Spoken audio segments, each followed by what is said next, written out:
Pondok itu sesungguhnya berasal dari bahasa Arab funduk, artinya hotel.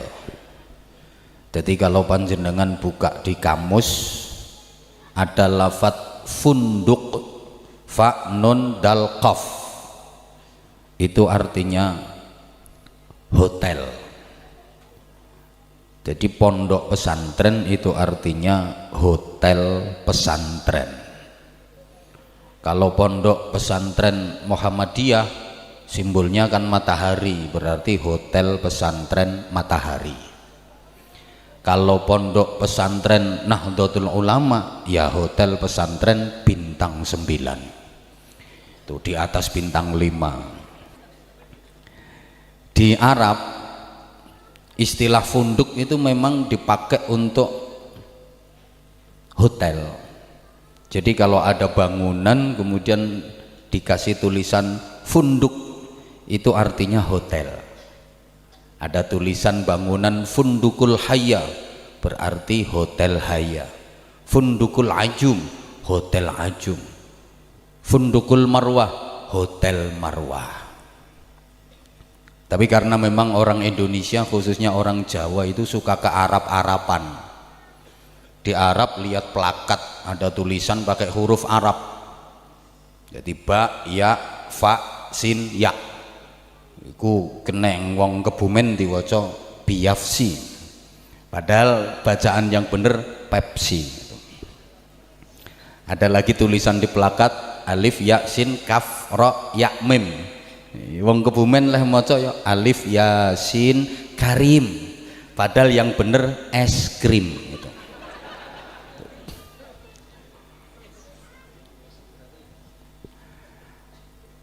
Nah, pesantren itu berasal dari bahasa India kuno, santra.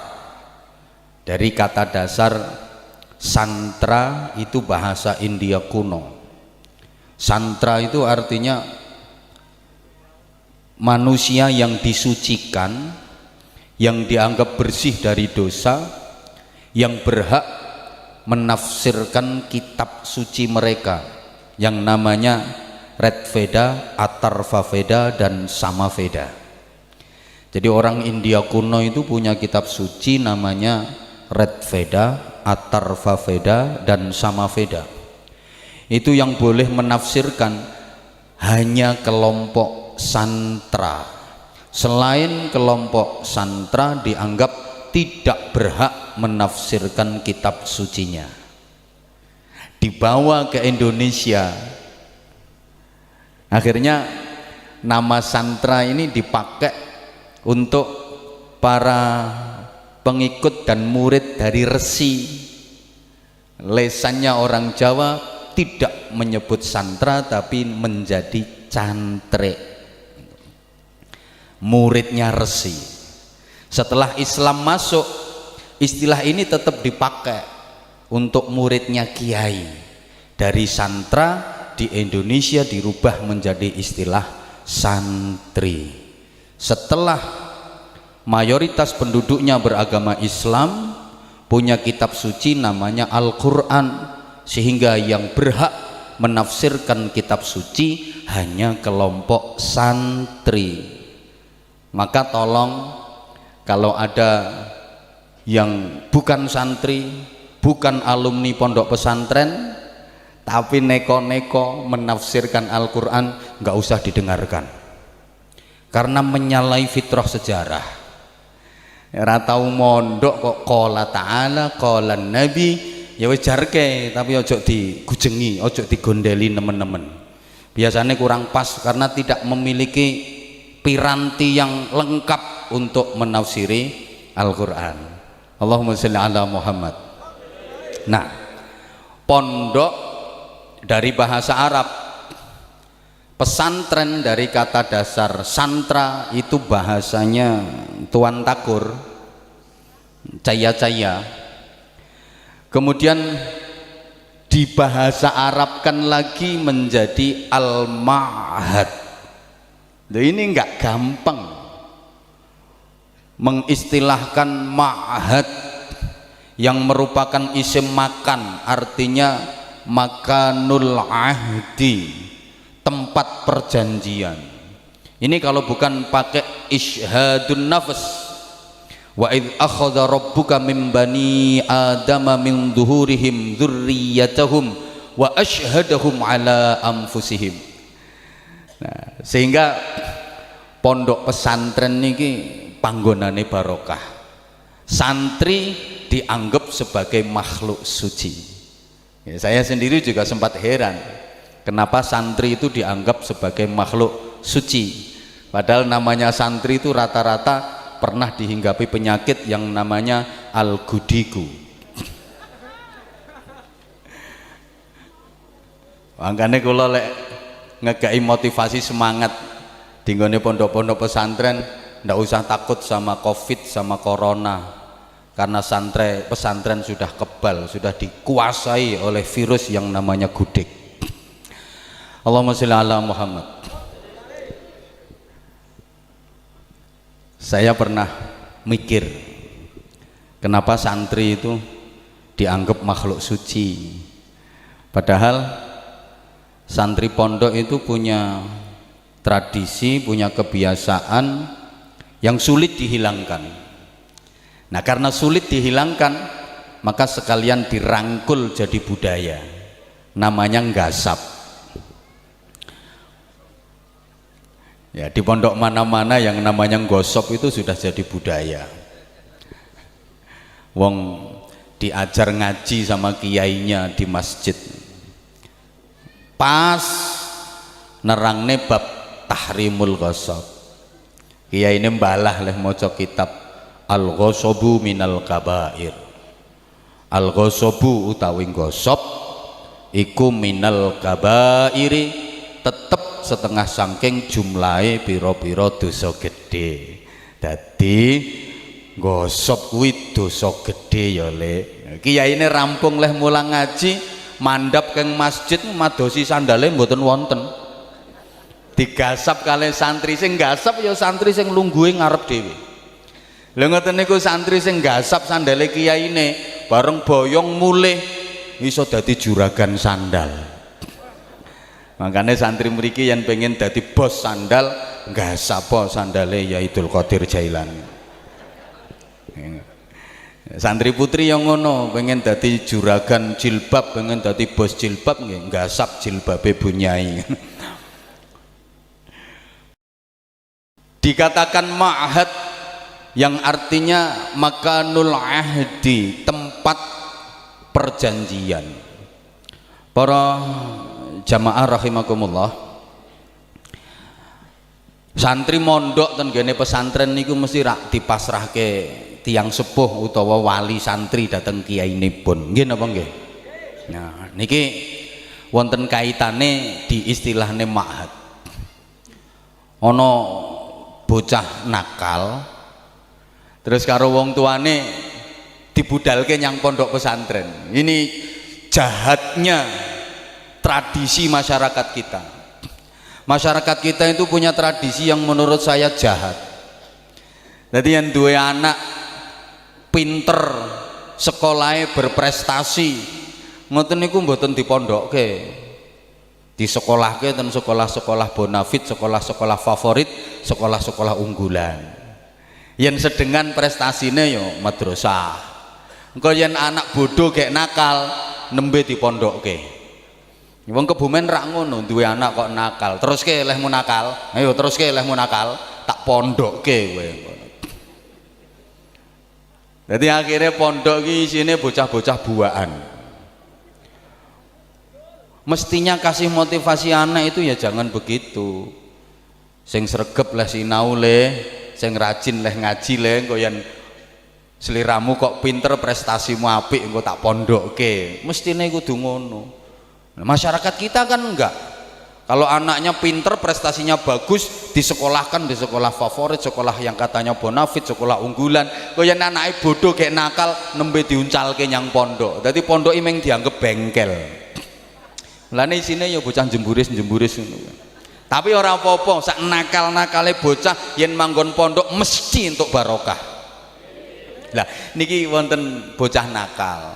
Kalih tiyang sepuhe dibudalke ten pondok, sowan dateng kiai, pasrah dateng kiai.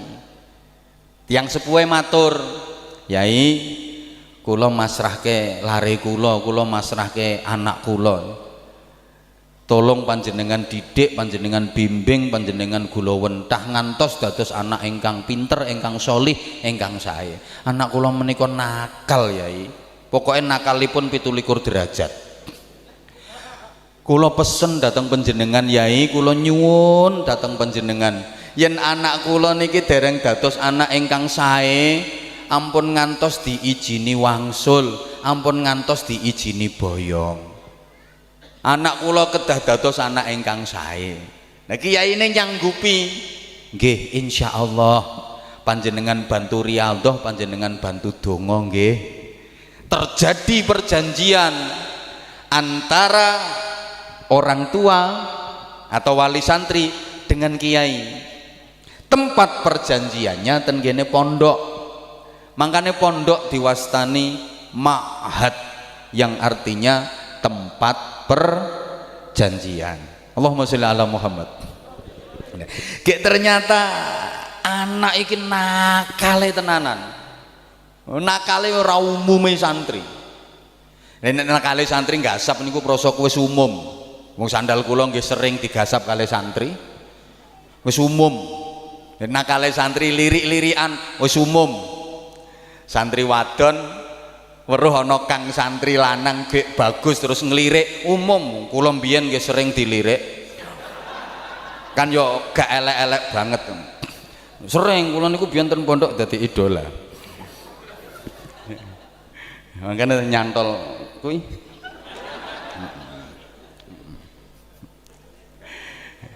Kayak lirian mata saja kalau santri-santri muda itu ditafsiri. Katanya sih katanya. Kedepan mata itu ada artinya. Kalau yang dikedipin mata kanan ting itu artinya I love you. Kalau yang kedep mata kiri teng itu I miss you. Nah, kedep karo-karone I kelilipen you. Niki sering kula critakake. Gek anak ini nakale keliwat. Jadi orang menggasapan, orang mengelirian, nggadahi hobi sing unik. Jadi hobine niku ngapunten nginceng pondok putri. Gek terus nyolong pedalaman. Dadi kerengkel-kerengkel betok gotek ngoten, terus nyolongi bangsa bantuan hukum yang disingkatkan BH. Dadi mondok karo dadi kolektor BH. Kayak rutin ngoten niku. Niki kan nakal sing wis fiddini wad dunya wal akhirah. Lah satu hari pas melakukan aktivitas uniknya itu konangan kalih pengurus keamanan pondok. Ditangkep, akhirnya disidang. Sidang pengurus keamanan pondok memutuskan santri nakal ini harus dikeluarkan dari pondok pesantren. Mundak nulari santri liyane. Soalnya kenakalan niki wis nakal sing kliwat-kliwat. Lajeng disowanaken dateng kiyaine. Yai kepareng matur, kula sak kanca pengurus keamanan mantun nyidang santri nakal, gek nakale kliwat Yai. Nginceng santri putri kalih nyolongi BH. Keputusan sidang pengurus keamanan santri nakal ini dikeluarkan dari pondok. Apa jawabannya Yai? Apa dawuhipun Yai? Ngene ya. Yen bocah iki nakal, kowe ora usah lapor aku. Aku wis ngerti yen bocah iki nakal, wong anane dipondokke nggih mergo bocahe nakal. Wong tuane mondokke bocah iki leh kandha nyang aku, leh ngomong leh matur nyang aku nggih mergo bocahe nakal. Aku ngerti luwih detail aku timbangane kowe. Yen bocah iki wis dadi bocah sing apik, bener, sholih, kowe lapura. Tapi yen bocah iki nakal ora usah lapor aku. Aku wis ngerti luwih detail. Ning piye maneh? Berhubung wis disidang karo pengurus keamanan gek diputuske dikeluarkan dari pondok. Nah, aku ya kudu bijaksana, tak hargai keputusannya pengurus keamanan. Lho iki lho sikap kiai yang luar biasa. Tak hargai keputusan pengurus keamanan, tapi aku punya perjanjian karo wong tuane bocah nakal iki. Perjanjianku yen bocah iki durung dadi bocah sing pinter apik gak oleh mulai. Terus perjanjianku karo wong tuane piye? Mosok aku kudu mengkhianati janji? Yen aku selaku pengasuh kok khianat nang janji, terus kue santriku nasibe piye? Wong aku kiyaine wae khianat. Tapi karena pengurus keamanan sudah mengambil keputusan untuk dikeluarkan dari pondok, tak hargai keputusannya pengurus. Ditokke teko pondok yo ditokke, tak tampungi omahku. Jadi yaine niku nggak ada kamar kosong, akhirnya santri nakal niku diken manggen ten daleme kiai, manggen no kamar daleme kiai, munggah pangkat. Lo manggon daleme kiai kan statusnya malah dadi gus swasta. Nek putrane kiai asli niku gus negeri.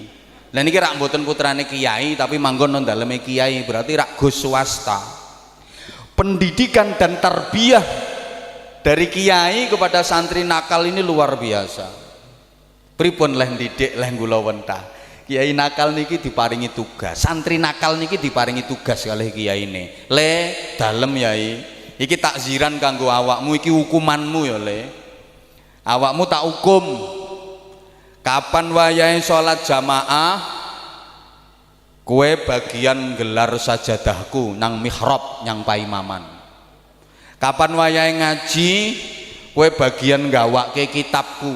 Ngajine tekan ngendi kudu mbuh tengeri, aja nganti keliwatan. Dadi buka kitab aku langsung maca kitab. Subhanallah. Menjalani hukuman ini ya terpaksa, santri ini malah dadi rajin sholat jamaah. Wong sadurunge yaine rawuh, santri niku duwe tugas beber sajadah kiai nang paimaman, otomatis rutin dereke sholat jamaah. Diparingi tugas gawake kitab, gek diparingi tugas niteni ngajine tekan pundi, nggih terpaksa saben dalu mbukai kitabe kiai ini. Otomatis maca. Entah karena telatennya santri ini dalam menjalani hukuman dari kiainya, atau mergo barokah nurut karo kiai ini. Lho santri nakal niki bareng wis boyong mulih mendirikan pesantren besar dengan santri ribuan. Subhanallah. Punya pondok pesantren besar dengan ribuan santri bibarokatil nyolong BH. Allah. Makanya santri-santri lek pengen dadi kiai gede mulai engko nyolong BH ya. Lho saestu sak nakal-nakale bocah niku yang monggon pesantren niku barokah. Kula nate pireng salah satu ceramah Gus Dur, Allahu yarham, nyeritake Mbah Yai Wahab Hasbullah. Niku beliau kan perokok berat. Jadi Mbah Yai Wahab niku yen udut, yen ngerokok niku ndamel rokok sing tingwe, ngelinting dhewe. Gek gede banget nganti kaya trompet. Saben dalu ngoten niku saderenge qiyamul lail, saderenge tahajud wonten emperane dalem kalih kebul-kebul ngudut nggih kalih tafakur. Makanya ojo disalahke kiai-kiai sami ngudut. Sing haram ya ben haram. Nah, santri mbiyen niku wonten tradisi mayoran. Biasanya malam Jumat niku mayoran, nyembelih kangkung. Nggih, mayoran nyembelih kangkung, nggih dimasak pedis. Nek rampung masak, pangapunten santri biyen sing wis gede-gede, senior-senior niku ya do ngudut. Rampung masak biasane ngudut. Yen wonten sing gadah udut, udut setunggal ngoten niku didamel gantian muter tawaf nganti ping 7. Yen dereng 7 ngubengan nggih dereng sempurna wong tawaf. Nggih. Wonten ngaten saine engko sing terakhir digo mbelayu. Balang jumroh diutus-utus terus dibuang. Lah rampung mayoran gek pedis kepengen nudut mboten enten sing gadah hudud, akhirnya wonten sing mados yakni tegesan mila tegesan. Sisane udut niku arane tegesan. Mados tegesan mboten kantuk. Ketinggal saking kadoan wonten tiyang rokok nyorot nyentrong kebul-kebul. Mboten ngertos yang niku kiyaine. Dikinten koncone santri. Akhirnya dipun parki kayak ngomong, "Kang, njaluk sak sedotan." Lah Mbah Yai Wahab niku low profile. Mboten kok santri kurang ajar mboten, kayak niku peteng-peteng sian dereng wonten lampu listrik. Ana santri moro, "Kang, njaluk sak sedotan." Kayak Mbah Wahab yo nyoh. Diparingke. Lah santri niki wong nyuwune namung sak sedotan. Santri biyen niku yen sak sedotan nggih sak sedotan estu. Mergo nyuwune meng sak sedotan, kepengin tok akeh, leh nyedot nggih digiatke. Genine nyentrong. Bareng genine muruk nyentrong, ketinggal yen sing disuwuni kang sak sedotan niku kiyaine. Kaget, "Yai, blayu." Lah kok rokoke katut. Lah kali Mbah Wahab nggih diuber, jare sak sedotan, lah kok digawa mlayu. Subhanallah. Lha kiai sing santri sing niku lho, akhirnya wangsul kabare ten Cirebon. Niku punya pesantren besar, menjadi ulama besar bibarokati sak sedotan. Allahumma sholli ala Muhammad. Nah, jadi pondok pesantren di bahasa Arab kan menjadi al-ma'had yang artinya tempat perjanjian. Itu merupakan warisan dari para wali yang ditinggalkan di Indonesia tercinta. Kalau dirunut sejarahnya Bapak Ibu para jamaah, ya kula mboten ngaji, kula cerita mawon. Mboten wonten ngaji kula ten mriki ten ngajenge para kiai. Kula cerita mawon. Warisane para wali yang berupa pondok pesantren itu kalau dirunut sejarahnya mulai saking zaman Nabiullah Ibrahim alaihi salam. Allah ngutus nabi dari bangsa Arab Selatan. Asmanipun Nabi Hud alaihi salam. Dipun paringi kaum namine kaum Ad. Karena kenakalannya kaum Ad dihancurkan oleh Allah habis. Allah ngutus nabi dari bangsa Arab Utara.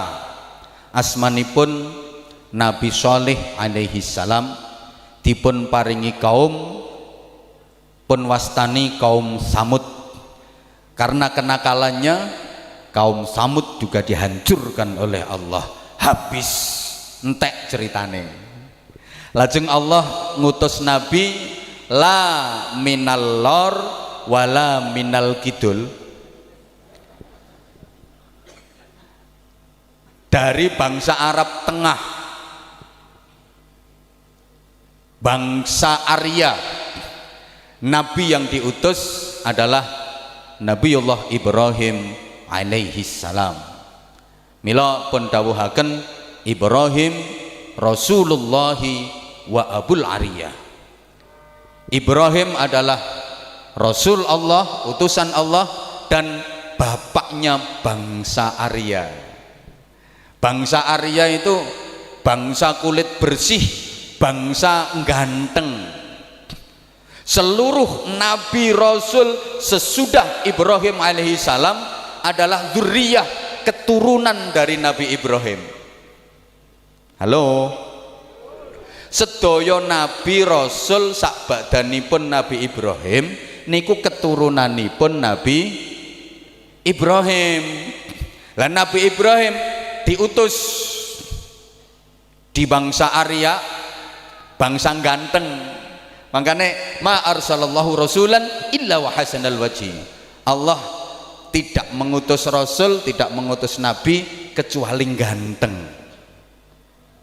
Lah nek saiki para ulama, para kiai niku warasatul anbiya, pewarise para nabi, mang titeni kiai niku rak ganteng-ganteng. Iki maksudku sing ora pati ganteng ora usah ambisi nemen-nemen pengen dadi kiai. Artinya yo najan ora pati ganteng niku yen wis dadi kiai mesti ana aurane, ana wibawane. Mang tingali to rai kula. Nabi Ibrahim kagungan putra saking garwa Siti Hajar.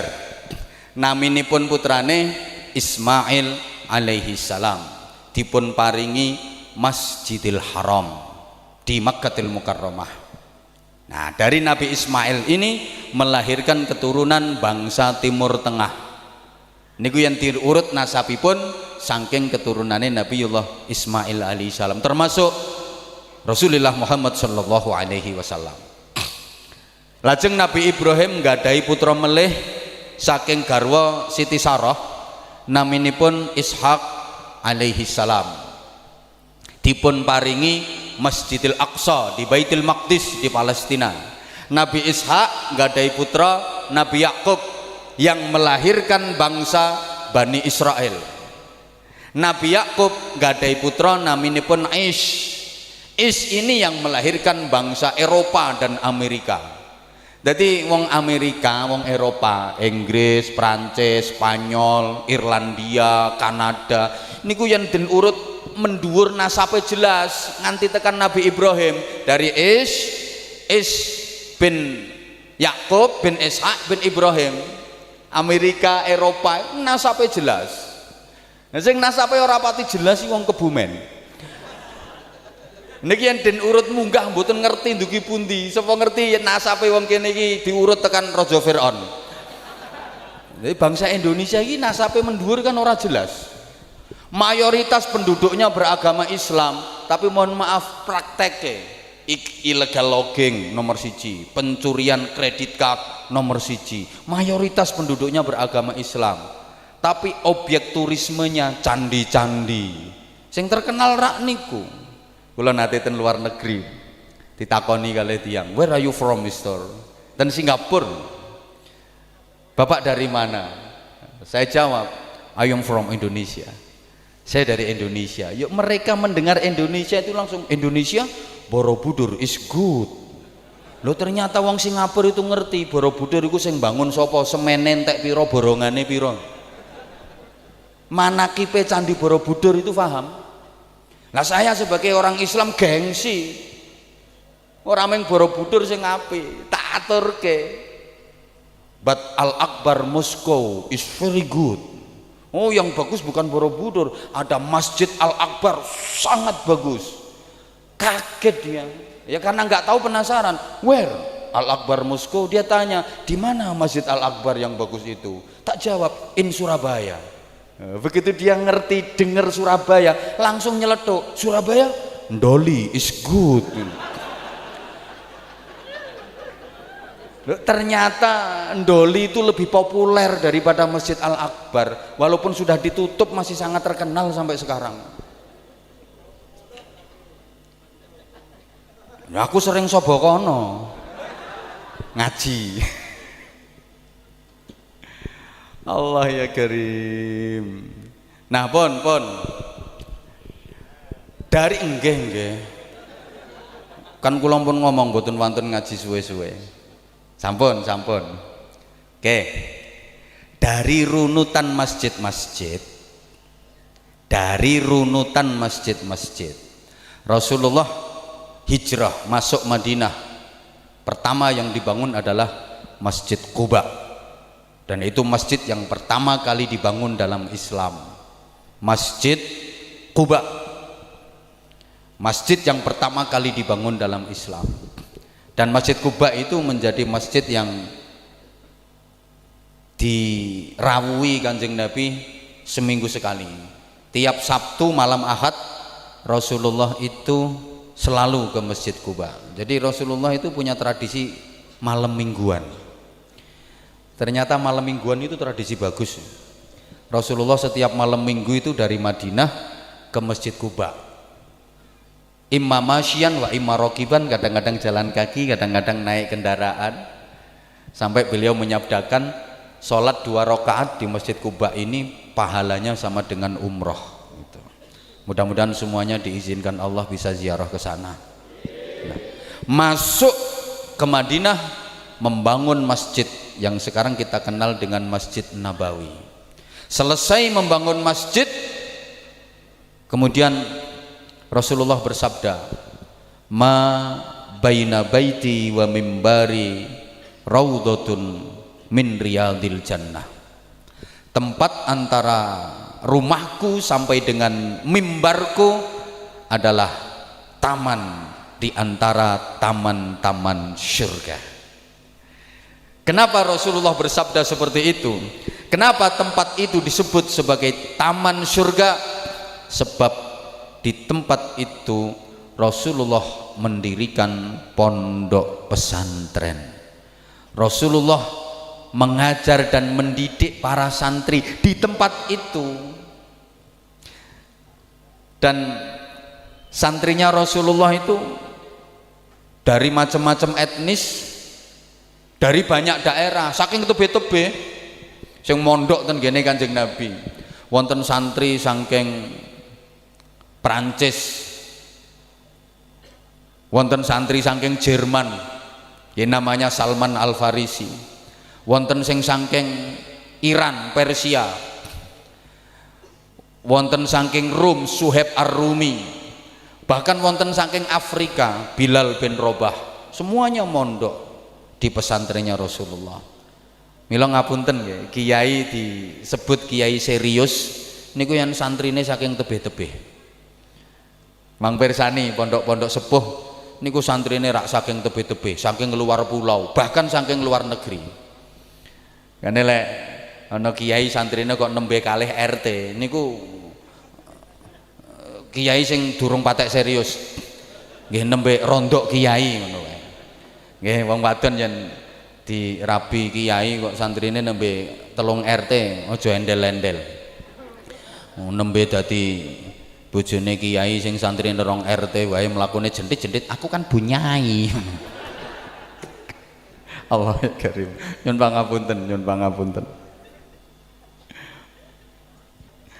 Tempat itu disebut Raudhatul Jannah, taman surga. Maka di mana ada tempat yang di situ didirikan pondok pesantren, dipakai untuk mempelajari ilmu-ilmu Allah, maka tempat itu kelak di akhirat akan diangkat menjadi bagian dari taman surga, termasuk Nurul Hidayah. Amin Allahumma amin. Siapa penghuninya? Ya semua yang terlibat, ya pengasuhnya, keluarga dalamnya, gus-gusnya, neng-nengnya, ya pengurusnya, ya ustadz-ustadzahnya, ya santrinya, ya alumninya, dan orang-orang yang ikut berperan dalam membesarkan pondok itu, mengembangkan pesantren itu. Wali santri katut pora, tergantung nyumbang pora. Yen melu nyumbang ya katut, yen ora melu nyumbang ya keri wong ora tau nyumbang. Nah, Allahumma sholli ala Muhammad.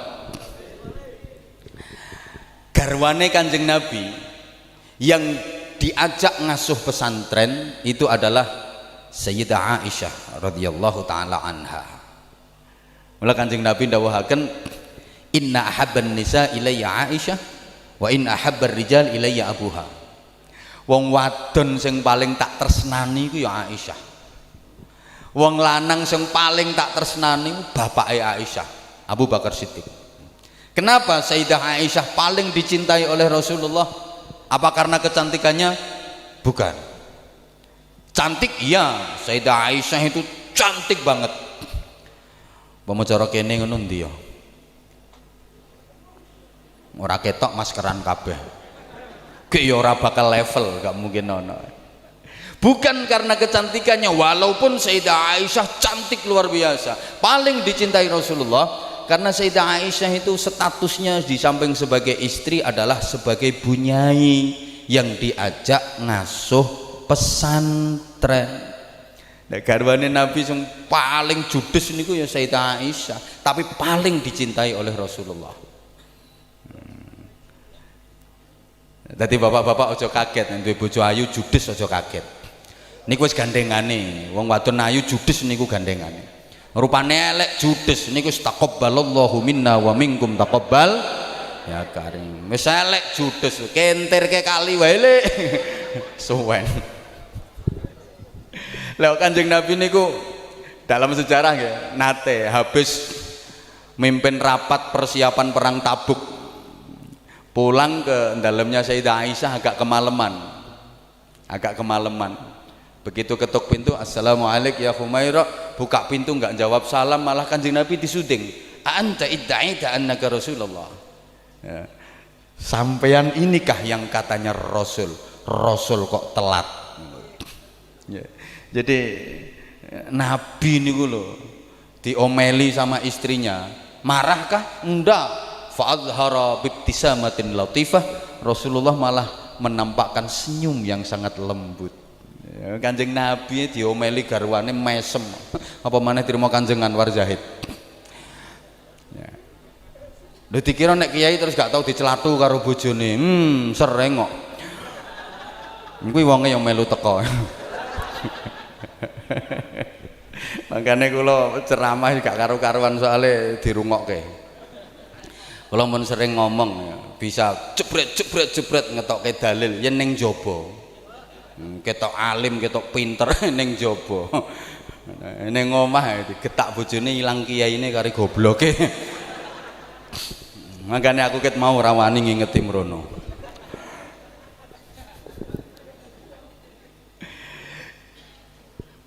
Di Raudhah Rasulullah mendidik santri-santrinya.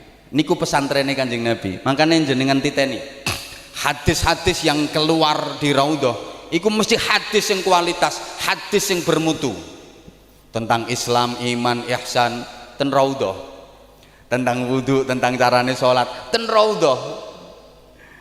Hadis-hadis yang ning jaba niku hadis partikelir. Makanya kiai ngaji bermutu. Qala al-musannif rahimahullahu taala nafa'anallah bi ulumihi wa asyarna fi zumrati. Niku ngaji no pondok. Kiai ngaji bermutu, ngaji kualitas niku ten pondok. Lek diundang metu kaya ngene iki, ya wis pokoke insyaallah lahumul Fatihah. Syukur sing penting ya sapa ngomong duit. Kula pun nate matur wingi ana kiai ngaji niate golek duit dosa. Luwih dosa meneh lek sampean ngundang kiai kon ngaji ra mbok kei duit. Niku.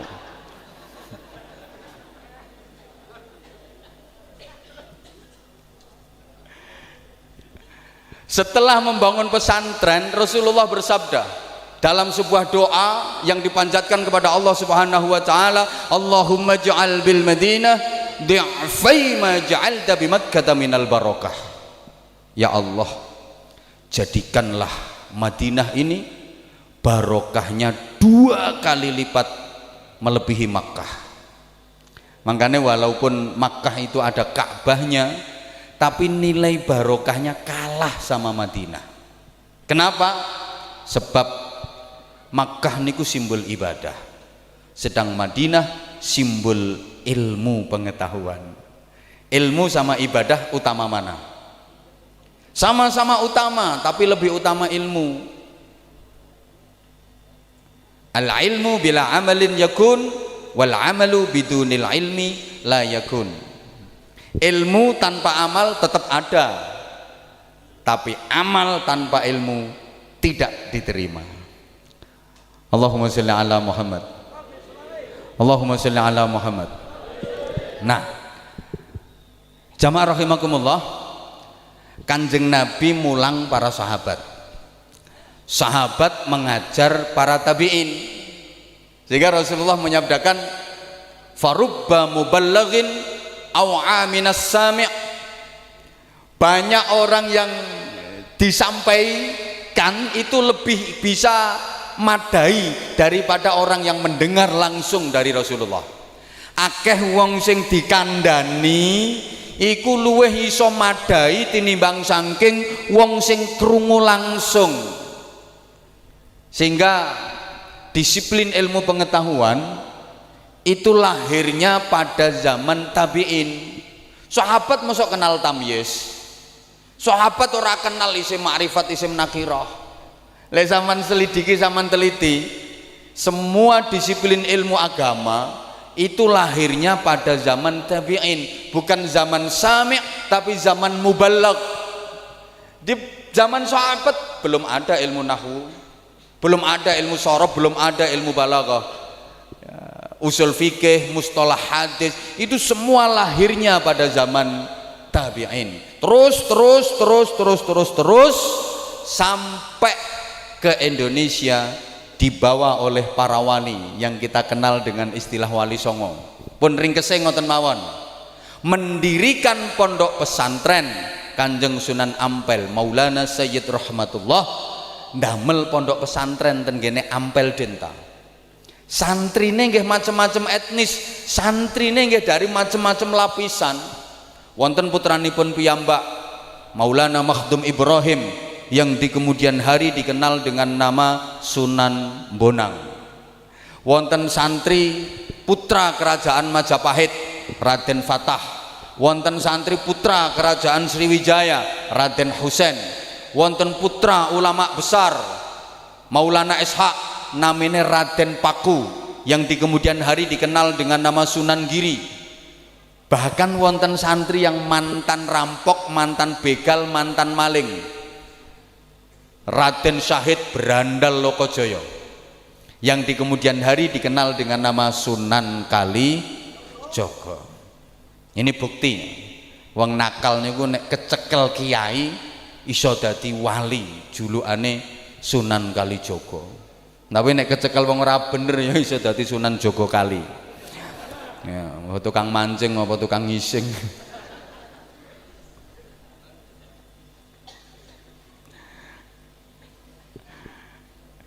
Dan satu-satunya negara di dunia ini yang perubahan penduduknya menjadi mayoritas Islam tanpa perang adalah Indonesia. Ini catatan besar, karena para wali yang diteruskan oleh para kiai dalam menyebarkan Islam di Indonesia ini mempunyai kesadaran penuh bahwa masyarakat Indonesia ini beda dengan masyarakat Arab. Kalau masyarakat Arab kan mantan Yahudi, mantan Nasrani, sedang masyarakat Indonesia mantan Hindu, mantan Buddha, mantan kelenek. Nah kelenek itu ya bangsane Nyi Blorong, Nyi Roro Kidul, Nyi Roro Lor, Nyi Roro Wetan, Nyi Roro Tengah, Nyi Roro Pojokan, mak lampir Nini Pelet Grandong wa ala alihi wa ashabihi ajmain. Sehingga gaya dakwah di Indonesia harus beda dengan gaya dakwah di Arab. Beda tempat itu kan beda gaya, beda tempat beda budaya, beda tempat beda tradisi. Nggih napa nggih? Allahumma sholli ala Muhammad. Nggih. Lek tradisi ten nggen kula ana kiai ceramah suguhane mboten akeh kaya ngene iki. Ngene iki ngece ngene iki jenenge.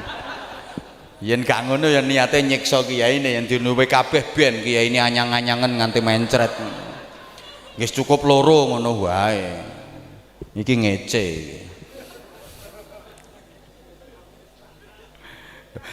Gaya berdakwahnya beda, beda acara aja beda gaya kok. Kalau sering damel contoh, jenengan ngertos upacara. Halo, ngertos upacara? Gayane upacara nggih ngoten nika. Ya. Upacara ten alun-alun, upacara ten lapangan. Biasanya sing dadi inspektur upacara ya sing jabatannya paling dhuwur, bupati dadi inspektur upacara. Nah, ning ngarepe bupati niku ana komandan upacara, banser, dadi komandan upacara. Ini gayane upacara ya kudu ngono kuwi. Najan banser nalika upacara kudu wani getak bupati. Nah nalika laporan, lapor. Upacara siap dilaksanakan. Nah, bupati dadi inspektur najan pangkate bupati ra entuk nesu. Laksanakan, nyantai. Orang kok dilapor, lapor upacara siap dilaksanakan. Bupati ini pangkatmu apa? Getak-getak bupati, antemin dasmu. Nah, itu inspektur edan nih jenenge. Bupati ini nyantai, laksanakan. Duh, wis nyantai sik digetak meneh. Siap, laksanakan. Ku pancen gayane upacara. Lah banser ya kudu tegas, wani getak. Oh diaturi inspektur laksanakan. Insya Allah Pak nyuwun pangestunipun ya. Niki dudu komandan upacara. Tapi yang silaturahim nang daleme bupati ora entuk nganggo gaya upacara. Ono sahabat Banser silaturahim sowan daleme bupati ngajuke proposal arep njaluk bantuan. Ki gayane nganggo upacara. Bupati, proposal njaluk duit. Ora diparingi, antemi. Ora iso mulih.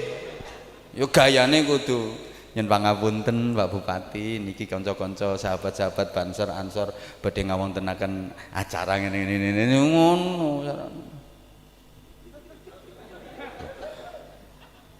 Salam itu anjuran, perintah, tapi gaya dalam mengucapkan salam itu namanya budaya. Gitu. Lek ning gone Arab ketemu sopo wae leh ngucapke salam mengangkat kedua tangan nada tinggi Assalamualaikum, itu salamnya orang Arab. Tapi kalau di kita kan enggak, ningali leh namu ya Assalamualaikum, ketemu kanca Waalaikum, pidato ya Assalamualaikum, penyanyi Assalamualaikum warahmatullahi wabarakatuh. Loh, coba ono santri ketemu karo Romo Kiai Abdul Qadir Jailani, salam nggih gaya Arab. Wong kiyaine lewat, santrine ngedang ngarepe. Assalamualaikum. Mboten kira dijawab, kiyaine mikir, bocah ki edan mulai kapan Romo? Apa salah salame? Mboten, salamnya ndak salah. Gaya dalam mengucapkan salam itu yang salah. Sampai di sini bisa difahami? Sampai di sini bisa difahami? Nah, sehingga mohon maaf, bukan Islamnya yang salah, gaya dalam menyampaikan Islam itu yang kadang-kadang perlu dibenahi. Indonesia beda tradisinya dengan Arab. Para wali yang menyebarkan Islam di Indonesia faham betul, sehingga yang sering diistilahkan dengan akulturasi budaya, memadukan antara agama dengan budaya sepanjang itu tidak menyimpang dari akidah, nggak melanggar syariah, no problem, no what ora apa-apa, you know. Allahumma sholli ala Muhammad. Sehingga apa yang diwariskan paling tidak 3 hal. Iya ya, bukan hanya mengandalkan ilmu dan kecerdasan, tapi yang pertama sering diistilahkan dengan rijalul ummah. Ini kalau bahasa Bojonegoro, community leader. Wong Kebumen orang ngertine lemper. Emotional quotient. Jadi ngerti kondisinya umat, bukan hanya mengandalkan kecerdasan otak, keilmuan saja, tapi pendekatan persuasif. Allahumma sholli ala Muhammad. Oke, para wali sing nyebarke Islam di Indonesia niku hampir semua hafal Quran, hafal ribuan hadis, ratusan ribu hadis bahkan, tapi cara mendakwahkan Islam di masyarakat waktu itu nggak dikit-dikit qala ta'ala qala nabi, tapi pakai gending-gending gerih. Kenapa? Masyarakatnya waktu itu seneng gending, masyarakatnya waktu itu seneng budaya, sehingga terciptalah gending semacam gundul-gundul, pacul, cublek-cublek, seluku-seluku, turi-turi. Oh, sampai sekarang masih hafal. Mungkin kalau dulu langsung dikasih qala ta'ala saiki wis ilang kabeh. Gitu loh. Allah ya karim. Lah nek Kanjeng Sunan Kalijaga ndawuhke syamir khairon fatrukil bagho, ra ngerti geilate wong Jawa angel kan ngucapke ngono kuwi. Syamir cancuta tali wanda sira khairon ing nglakoni kebagusan, fatruk mongko ninggalo sira al bagho ing kelajutan. Gak iso ngucapke syamir karo wong Jawa diunekke semar, khairon dadi gareng, fatruk diwaca petruk, bagho dadi bagus. Lek syamir khairan fatrukil bago angel, tapi nek semar gareng petruk bagong iso. Nyun pangapunten, duwe anak bayi kayak kepengin anake bekti nanggone wong tua. Lah wong tua ki bahasa Arabe wali-wali daya.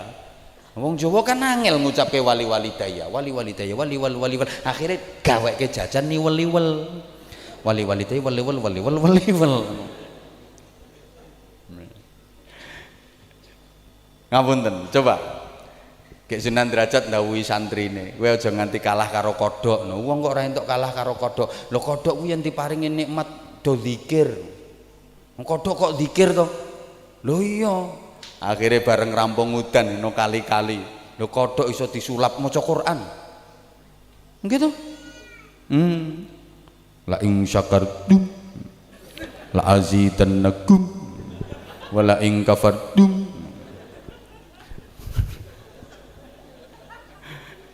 Allah. Tiru tawon lho, wong kok dikongkon tiru tawon. Lho tawon mabur niku ora mung gremeng wi zikir. Lak krungumu tawon mabur.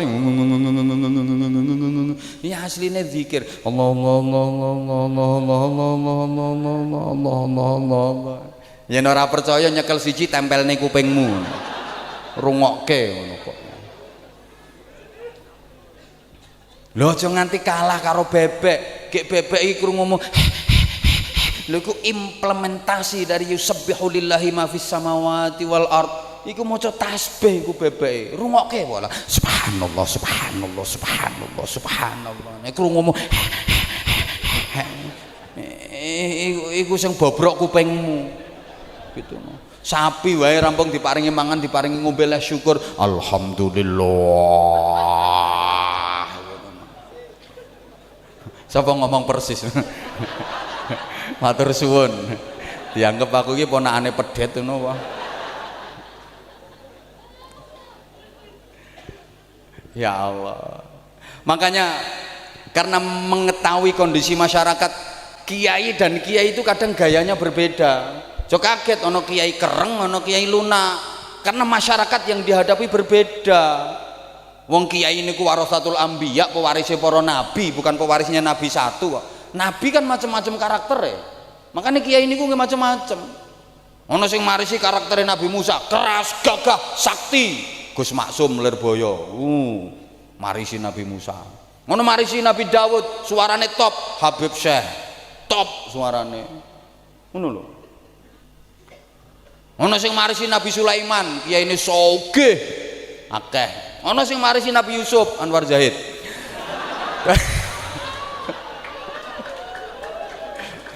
Ya wong.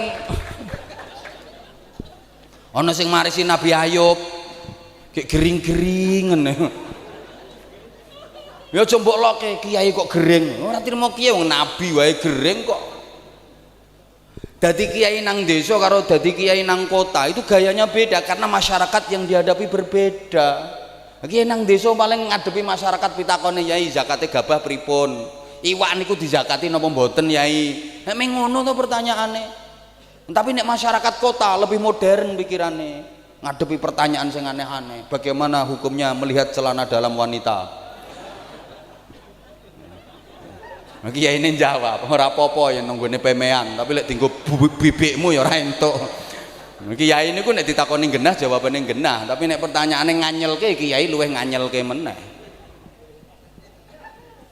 Bagaimana hukumnya nikah lewat internet? Kiai ini rapopo. Tapi mergo nikah lewat internet kun jimae ya lewat internet. Carane pripun Nyai? Download.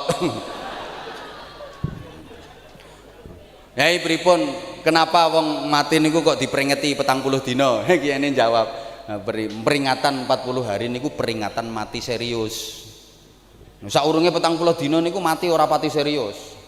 Dadi sok ana trompete malaikat Israfil, tot mati kabeh. 40 dina dicebul meneh, tot urip kabeh. Makanya peringatan 40 dina niku peringatan mati serius.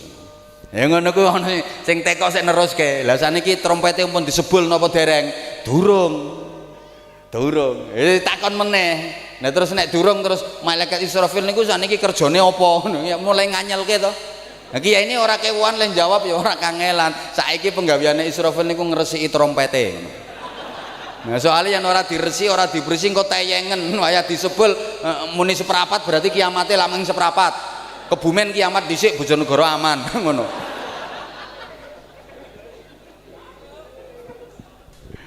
Pitakonmu nganyelke jawabane kiai luwih nganyelke. Aneh itu. Jadi iya ya. Itu yang disebut emotional quotient. Kudu ngerti kondisine umat, ngemong nang gone masyarakat nganggo filosofi cah angon. Kula nate nyeritake. Ya. Ana wong wadon agamane Islam. Nggih rajin melu ngaji, nderekke ngaji kiai, ya melu tahlilan, manakipan, yasinan, sholawatan. Tapi dirabi karo wong lanang, gek sing lanang niku mboten Islam. Yen pangapunten, sing lanang niku agamane mboten Islam, agamane Kristen. Akhirnya sing lanang niku mati. Sing wedok sowan kiai, nyuwun dipun salati. Yai bojo kula mati nyuwun jenengan salati. Moh bojomu kafir aku kongkon nyolati, ora entuk disolati kuwi. Yen jenengan mboten purun nyolati nggih kula medal keng Islam mboten nderek ngaji kula. Pun kula mboten nderek yasinan, mboten nderek manakipan, orang ngaji ra patheken. Mun jenengan mengkong nyolati bojo kula mawon mboten purun. Nek kiai kan kudu bijaksana to. Iki kok yen ora dituruti iso metu teko Islam tenan, ndadekke wong murtad, ndadekke wong kafir. Resikone berat. Ning yen dituruti disolati piye hukume nyolati wong kafir. Nah kiyaine bijaksana. Ya wis timbangane iki kok ora gelem ngaji, timbangane iku ndadekke metu saka Islam. Ya wis ora apa-apa, tak solati bojomu. Dituruti. Akhirnya disolati karo kiyaine. Ning kiyaine ya ora usah nganggo wudu ora ngopo. Ora wudu ora ngopo. Ya Allahu Akbar, Allahu Akbar. Apa eleke sih wong maca Allahu Akbar karo ngene-ngene. Nek ora niat nyolati kok meng maca Allahu Akbar. Lah mayite didelek nyang burine. Lah bojone bareng ngerti akhirnya rak protes to. Yai nyun ngapunten biasane nyolati mayit niku lak mayite ten ngajenge. Lah niku bojo kula mayite kok disalap ten gurine jenengan. Kiyaine mboten kurang jawaban ngene ya. Sing disolati nang ngarepe kae mayite agama Islam. Mergo wis ngerti dalane swarga, mula diculke iso mlaku dhewe. Lah mergo bojomu ora Islam urung ngerti dalane swarga kudu tak pandu, mula aku nggo ngarepe.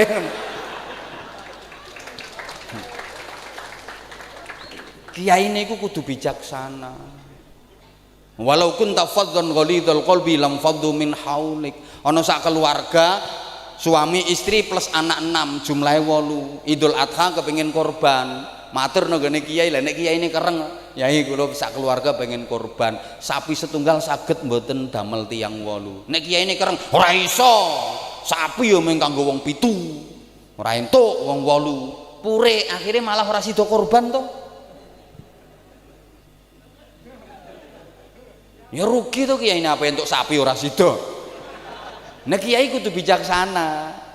Yai kula sak keluarga tiyang 8. Njang Idul Adha niki pengen korban sapi setunggal angsal mboten yai damel tiyang 8. Oleh ento. Angsal yai nggih, ento. Sapi siji nggo wong 8 ento. Ning aku tekon anakmu jumlahe pira? 6 yai. Anakmu sing cilik dhewe umure pira? Nembe umur 3 tahun yai. Lho, 3 tahun kuwi mensuk ora iso munggah sapi. Piye leh munggahke? Bantah gek wonge, nggih kula junjung kula angkat. Lho ning kono ku desek-desekan wonge.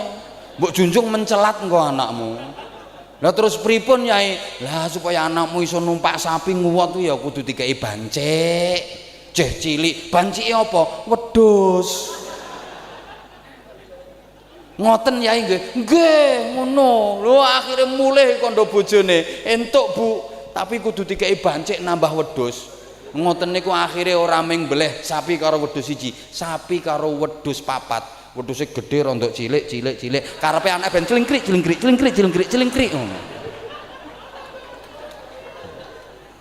Oke, ini kudu bijaksana. Lho niki wis lewat jam 11 nih ora entuk. Nomor 2 sing disebut Rijaluddin. Ini spiritual quotient. Ini wong Bojonegoro ngarani spiritual leader gitu. Mungkin ora ngerti ngono.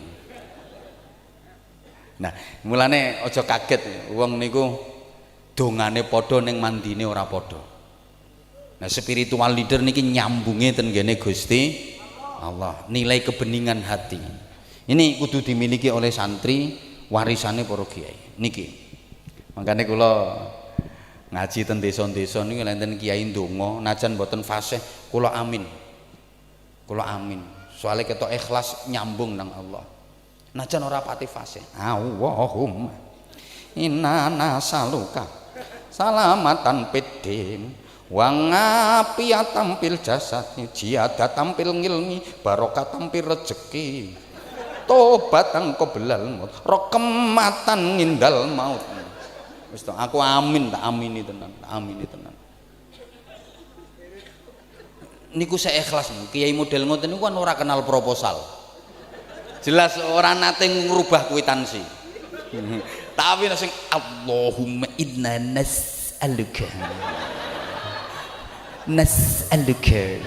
salamatan fid din wa afiyah.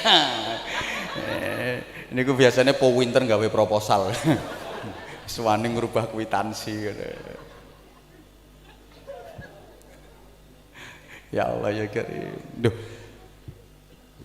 Sangka Rijaluddin ini pula yang melahirkan barokah, yang melahirkan wasbah fikriyah, lompatan pemikiran, sehingga mampu melampaui, meretas apa yang diciptakan oleh akal manusia. Duh sayang waktu ini mboten nyekapin. Iya. Lha mangkane lek ten gene Ta'limul Muta'alim ana Fakhruddin Al-Arsabandi, ana Syamsul Aimah Al-Khalwani. Ya Syamsul Aimah Al-Khalwani niku nggih nek butuh duit ngoten niku nutuk sak mawon tek metu duwite. Masya Allah. Dadi disuwuni tiyang, "Yai badhe bangun masjid nyuwun bantuan 10 juta." Sae ditutuk 10 juta. Nyoh. Masya Allah. Aku iso ngene ora usah ceramah tekan ngendi-ngendi. Orang jaga ke amplopan wali santri tutuk sak. Lho ngoten niku ditangleti bimanil tahadhil karamah. Panjenengan punya karomah seperti ini dari mana? Jawabannya bi khidmati ustazi. Karena khidmahku, lehku ngladeni nang kiaiku. Pelayananku kepada kiaiku. Nggih kabare nggih.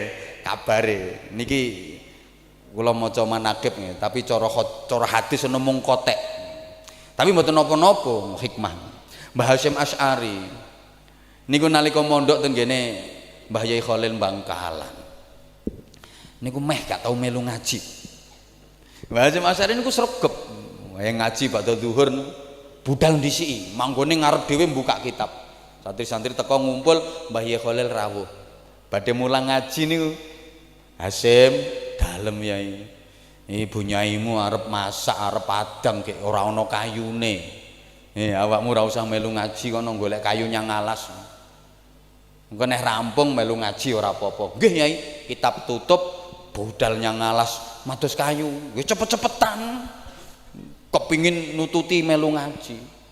Entuk kayu dipikul, dibeto diaturke bu nyaine, wudu mlayu, nututi ngaji lungguh plek. Bareng Mbah Yai Hasyim lungguh ning Mbah Yai Khalil sing mulang, wis ya ngaji dina iki sakmene wae, muga-muga barokah. Amin. Ning oman amin. Benjing badhe ngaji ngoten melih, lungguh ngarep dhewe gek buka kitab, arep ngaji didhawuhi karo Mbah Yai Khalil, "Sim, dalem Yai. Bu nyaimu arep adus jedinge kosong ora ana banyune. Kowe ngangsu ya, Sim, ngiseni jeding." "Nggih Yai, kitab tutup, ngisi jeding cepet-cepetan, gek jeding kebek wudu nututi ngaji." Bareng lungguh Mbah Yai Khalil dawuh, "Wis ya Le, ngaji dina iki semene wae, muga-muga barokah. Amin." Ya Allah. Mbah Yai Hasyim Asy'ari pendiri Nahdlatul Ulama sing dadi hadratus Syekh kiyaine kiai sak Indonesia. Niku ngajine mung trima amin. Ana nggone pondoknya aja diremehke. Dari Rijaluddin ini juga yang melahirkan kemandian. Lah niku nate cerita. Allah. Mbah Yai Mutamakin Hajem nalika mimpin perang musuh Londo, dikepung Londo ke pojok ten kene barongan pring ngoten. Pun dikepung kantun nyekel Londone. Piyambakipun maos wa ja'alna min baini aidihim saddaw wa min khalfihim saddaw fa aghshaynahum fahum la ilang mboten ketok. Londo madosi niku mboten panggih. Lho, niki tak ijazahke yang santriku. Yang mbake numpak sepeda motor mboten ngagem helm, enten razia. ketinggal kan wis nyantai duwe waja'alna diwaca waja'alna min baina aydihim begitu parek prit panggah ketilang dua ja'alna pondonya nyang apa kok ketilang ora mandi wong polisine apal surat kahfi kok ndekne mengapal waja'alna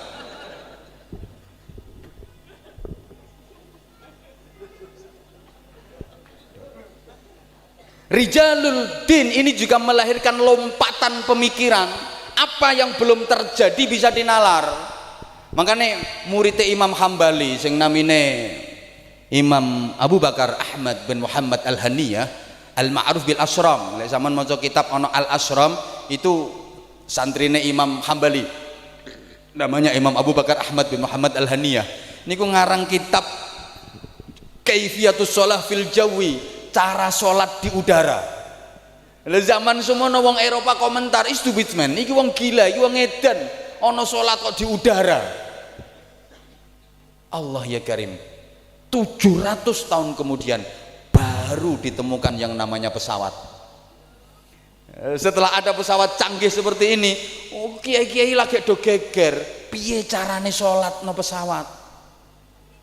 Halo, halo. Nah, wong kira nek wong tidak haji ngoten niku ada dua versi. Orang jamaah haji itu loh salat di pesawat ada dua versi. Orang NU rata-rata salat di hurmatil waqti. Nah, tapi lek sing ora pate NU ya wis pokoke tayamum nganggo debu. Ya sak tepake ya kursi ya apa ngono. Nah, kula nate pas dadi pembimbing. Nggih kula anjurkan untuk li hurmatil waqt. Soale warep tayamum terus pundi wong ten kene toilet nggih pipise model kaya ngoten niku najis kaya ngoten niku. Nah enten sing mboten nderek. Saya enggak ikut sampean, saya tayamum saja. Nah, akhirnya tak takoni, kamu mau tayamum pakai apa? Nah, pakai kursi ini. Oh, enggak bisa itu mustakmal itu. Kursi itu rampung digawe wong sing mau, udah habis dipakai orang berarti mustakmal. Kalau di tembok iya sama itu juga mustakmal, udah habis dipakai orang. Terus gimana supaya enggak mustakmal? Ana pramugari liwat ya tak syuting iki lho bokonge pramugari. Gawean tayamum ya.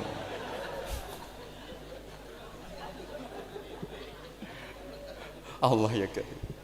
Operasi plastik yang sekarang berkembang itu ternyata ulama dulu itu wis bahas. Ulama biyen yang dibaca Quran tapi mampu berpikir jauh ke depan. Saiki bendina sing diwaca apa ae. Ngapunten. Ana kitab niku wis dibahas ket biyen. Ana wong irunge pesek kaya aku.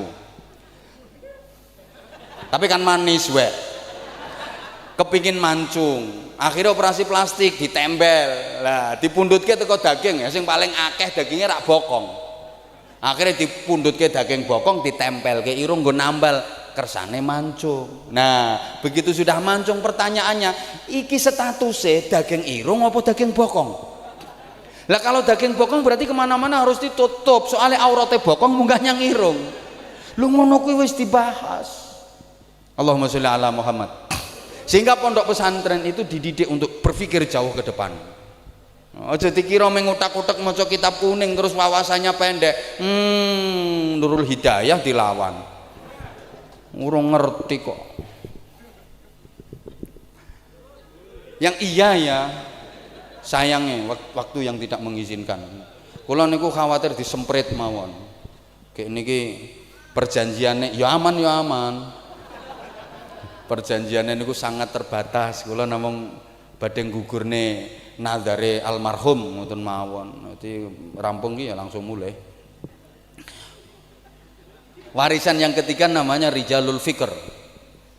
Nah, itu intellectual quotient.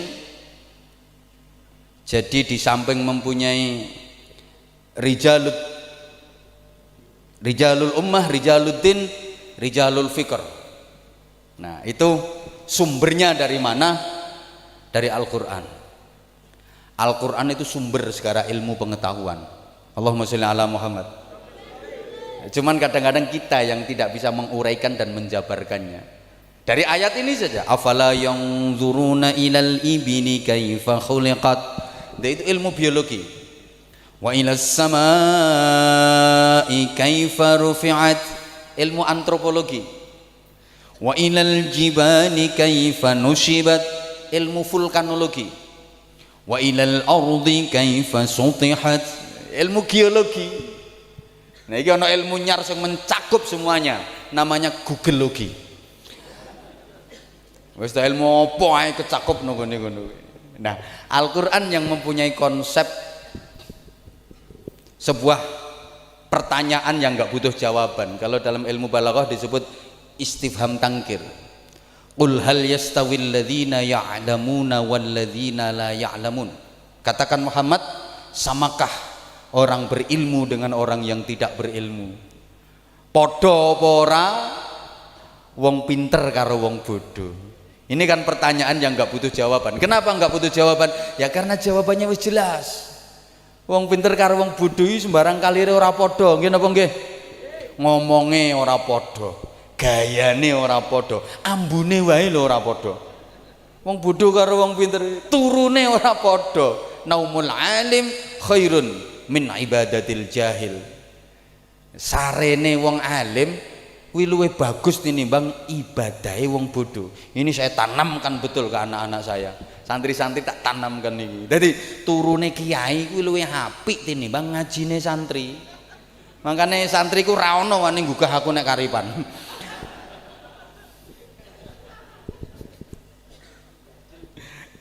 Ya Allah, lho bayarane wae ora padha kok. Kiai non dalem niku mboten ngopo-ngopo, tiyang sowan niku do nggawa kok. Bisa ngalahke penghasilanmu sak wulan lemu kerja ora karuan polahe. Mergo ilmu, mergo pinter, nyolongi lho ora padha. Wong bodho karo wong pinter niku nyolonge ora padha. Alate nggih mboten padha. Wong bodho nyolong alate ya linggis, pacul. Wong alim, wong pinter mung trimo pulpen.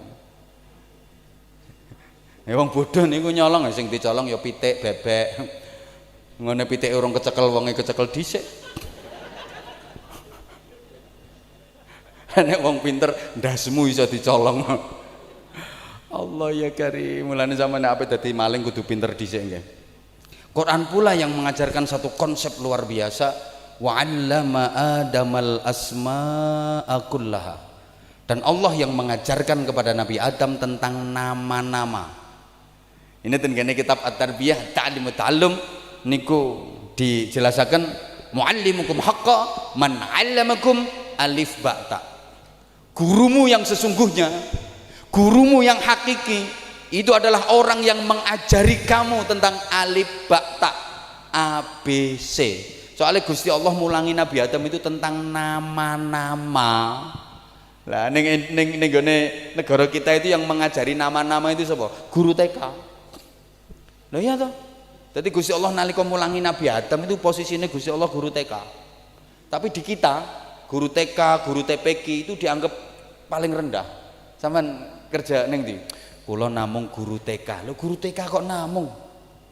Kula namung guru TPQ. Padahal guru TK, guru TPQ Gusti Allah swasta lho iki.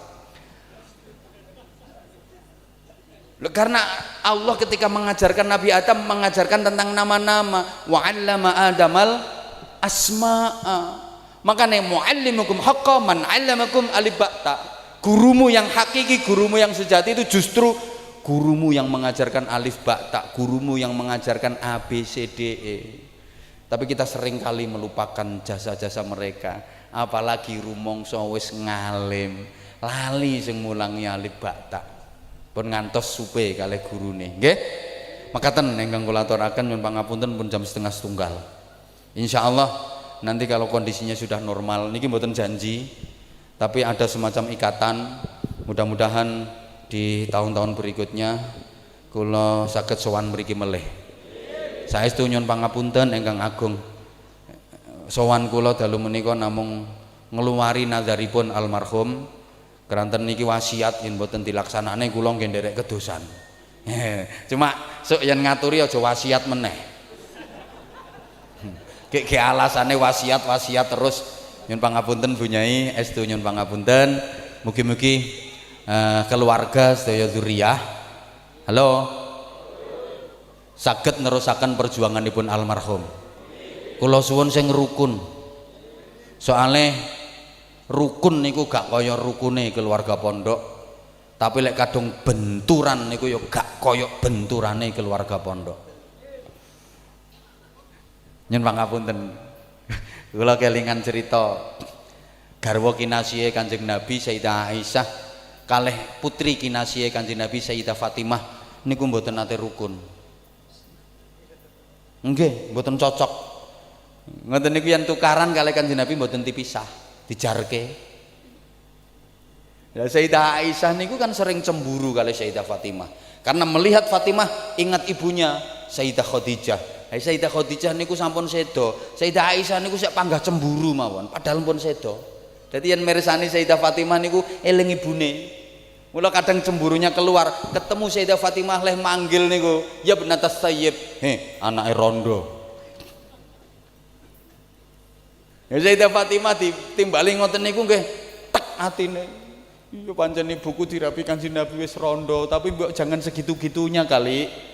Masa manggil saya ya benatas Sayyib anake rondo, nangis madul Kanjeng Nabi. Kanjeng Nabi, Bu Aisyah niku lho leh nimbali kula anake rondo, anake rondo. Ngoten niku mboten kok didhawuhi, sing sabar ya Nduk, sabar mboten, malah diwulangi carane bantah karo Kanjeng Nabi. Lha iki lho kiai kudu iso ngene iki, terutama sing bojone loro, telu, papat. Divisi golek diceluk, anake rondo, jawaban ngene ya Nduk. Akhirnya es tuh kepanggih meleh, ya benatas Sayyib, anake rondo, ojo kemenyek, ibumu ku dirabi Kanjeng Nabi rondo. Nah aku kan perawan.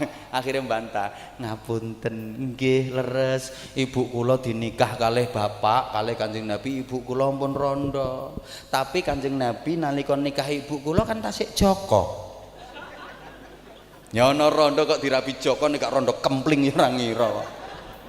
Ibu kula pun rondo dinikah kalih abah, tapi abah kan nalika nikah kalih ibu kula tasik Joko. Jenengan bener dinikah kalih abah jenengan tasik perawan, tapi bapak kula nikah karo jenengan kan wis duda ping pindho.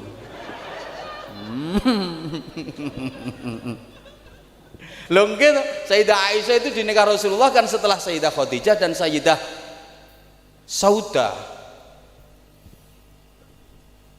Mbah sampeyan ora patek maca sejarah modele. Lho ngoten niku gak cocoke ngantos Sayyidah Fatimah sedo. Keluarga Rasulullah yang pertama kali nyusul Rasulullah sedo kan Sayyidah Fatimah. 6 bulan setelah Rasulullah wafat, Sayyidah Fatimah wafat. Sayyidah Fatimah sedo, sedaya garwane Kanjeng Nabi sing tasik sugeng wonten 9, takziah sedaya, kecuali Sayyidah Aisyah gak gelem takziah.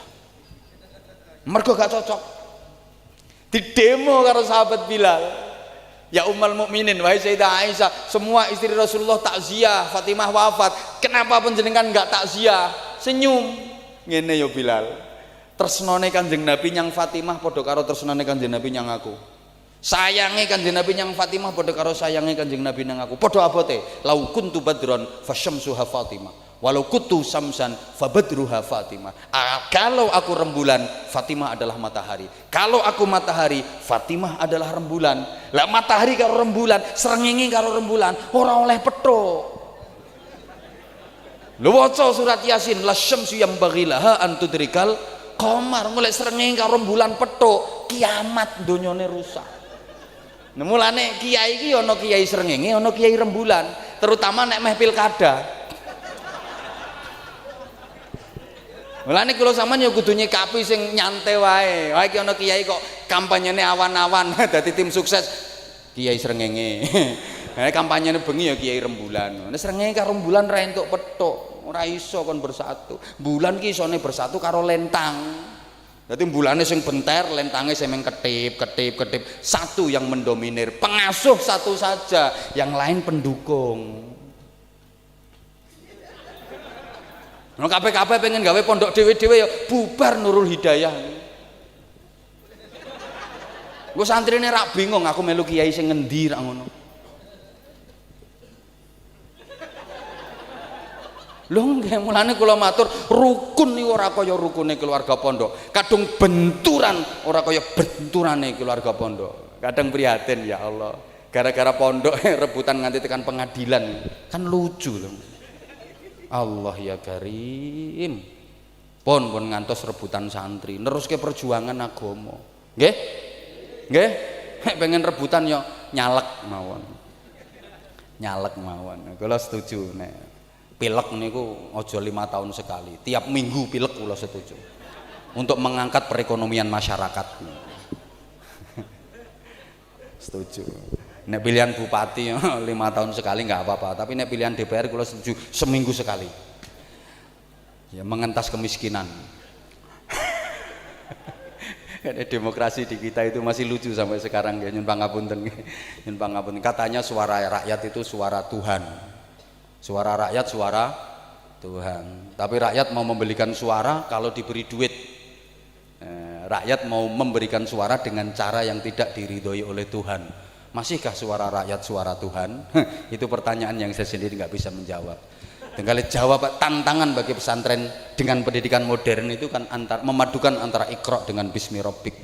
Kalau pendidikan modern kakean Iqra kurang Bismi Rabbik, kelemahan pesantren kakean Bismi Rabbik tapi kurang Iqra.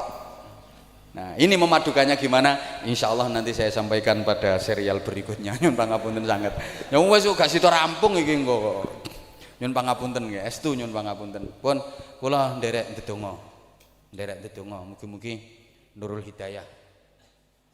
Nggih saged estu istiqomah.